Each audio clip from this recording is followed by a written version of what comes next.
শরীফ ওসমান হাদির আত্মার মাগফিরাত কামনায় বা জুমা সারা দেশে মসজিদে বিশেষ দোয়ার আয়োজন করা হয়েছে। দর্শক, এই মুহূর্তে বায়তুল মোকাররমে আছেন সহকর্মী নিয়াজ মাকতুম। সরাসরি যুক্ত হচ্ছে তার সঙ্গে। নিয়াজ, জুম্মার নামাজ শেষে বায়তুল মোকাররম থেকে বিক্ষোভ মিছিল শুরু হওয়ার কথা রয়েছে, সেখানকার সবশেষ পরিস্থিতি আমাদের জানাবেন। মসজিদের উত্তর গেটে আছি।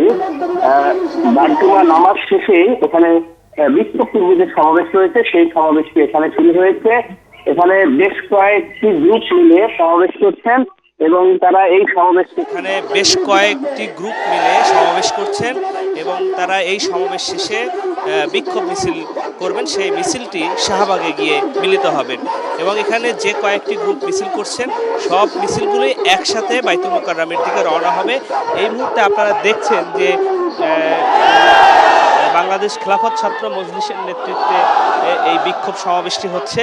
এই সমাবেশের একেবারেই শেষ পর্যায়ে এখন এই সমাবেশ নিয়ে তারা রওনা হবে আপনার শাহবাগ চত্বরের দিকে। আপনারা জানেন যে বায়তুল মোকাররম যে মসজিদে জুমার নামাজ হয়েছে, জুমার নামাজে হাদির জন্য দোয়া কামনা করা হয়েছে এবং এই সমাবেশ থেকে স্বরাষ্ট্র উপদেষ্টা, আইন উপদেষ্টা এদের পদত্যাগ দাবি করেছেন। একই সাথে খুনিরা যে ভারতে পলাতক রয়েছে সেখান থেকে তাদেরকে আনার ব্যাপারে জোর দাবি জানিয়েছেন। তো আপনারা দেখছেন যে এখানে হাদির হত্যার প্রতিবাদে যে বিক্ষোভ সমাবেশ হয়েছে, এখানে হাজার হাজার মানুষ জমায়েত হয়েছে এবং সবার হাতেই বাংলাদেশের যে লাল সবুজের পতাকা রয়েছে সেই পতাকাটি তারা উড়াচ্ছেন। তারা এটিকে বলছেন যে বাংলাদেশের আধিপত্যবাদের বিরুদ্ধে যারা কথা বলছেন তাদেরকে এক এক করে হত্যাযোগ্য করে তুলছেন দুষ্কৃতিকারীরা।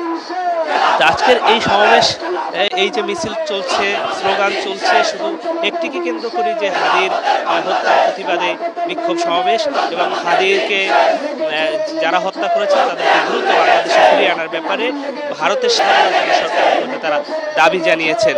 আপনারা জানেন শুক্রবারে হাদিকে গুলি করা হয়েছে এবং এর 19 তারিখে 2 দিন আগে অর্থাৎ সিঙ্গাপুরে তাকে নেওয়া হয়েছে। সেখানে চিকিৎসা শেষে গতকাল রাত 9টা, 9:30টার দিকে সে মারা যায় এবং জানা গেছে যে আজকে সন্ধ্যা 6টার দিকে বাংলাদেশে তার লাশ নিয়ে আসা হবে। আগামীকাল শনিবারে তার যে জানাজা রয়েছে সেটি এখানে ঢাকায় অনুষ্ঠিত হওয়ার কথা রয়েছে। এরপরে তাকে তার পরিবারের সাথে কথা বলে কোথায় দাফন করা হবে সেই বিষয়টি জানানো হবে বলে ইনকিলাব মঞ্চ থেকে জানানো হয়েছে। ইনকিলাব মঞ্চ থেকে আরেকটি বিষয় জানানো হয়েছে যে হাদিকে কেন্দ্র করে যদি কোনো কর্মসূচি থাকে তারা